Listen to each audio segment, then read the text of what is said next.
ಇನ್ನು ರಾಜ್ಯದ ನೀರಿಗಾಗಿ ಕಾನೂನಿನ ಹೋರಾಟವನ್ನು ಮಾಡೋದಕ್ಕೆ ಸಿಎಂ ಸಿದ್ದರಾಮಯ್ಯ ಮುಂದಾಗಿದ್ದಾರೆ. ಸರ್ವಪಕ್ಷವನ್ನ ಸಭೆಯನ್ನು ಕರೆಯೋದಕ್ಕೆ ಮುಂದಾಗಿದ್ದಾರೆ.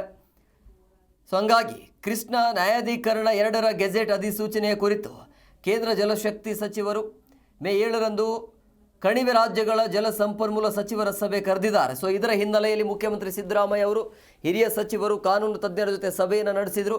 ಸಭೆಯಲ್ಲಿ DCM DK ಶಿವಕುಮಾರ್, ಕಾನೂನು ಸಚಿವರಾಗಿರುವಂಥ HK ಪಾಟೀಲ್, MB ಪಾಟೀಲ್, ಇನ್ನು ಮಹದೇವಪ್ಪ ಸೇರಿದಂತೆ ಸುಪ್ರೀಂ ಕೋರ್ಟ್ ರಾಜ್ಯದ ಪರ ವಕೀಲರು ಕೂಡ ಭಾಗಿಯಾಗಿದ್ದರು.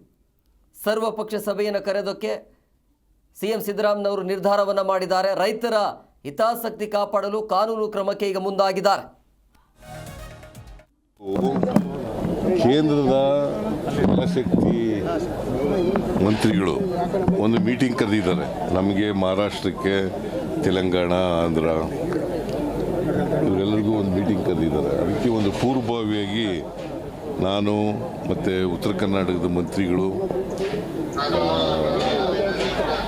ಮತ್ತು DK ಶಿವಕುಮಾರ್ ಅವರು, ಮಹದೇವಪ್ಪ ಅಧಿಕಾರಿಗಳು ಎಲ್ಲ ಲೀಗಲ್ ಟೀಮ್ ಎಲ್ಲ ಒಂದು ಮೀಟಿಂಗ್ ಮಾಡಿದ್ದೀವಿ.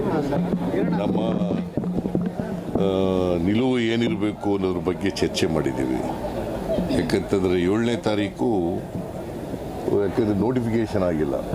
2010ರಲ್ಲಿ 30/12/2010ರಲ್ಲಿ ನಮಗೆ ಸೆಕೆಂಡ್ ನ್ಯಾಯಾಧೀಕರಣದ್ದು ತೀರ್ಪು ಬಂತು. ಅದಾದಮೇಲೆ ಫರ್ದರ್ ಆರ್ಡರ್ಸ್ ಆದದ್ದು 2013ರಲ್ಲಿ. ಅವತ್ತಿನಿಂದ ಇವತ್ತಿನವರೆಗೆ ನೋಟಿಫಿಕೇಷನ್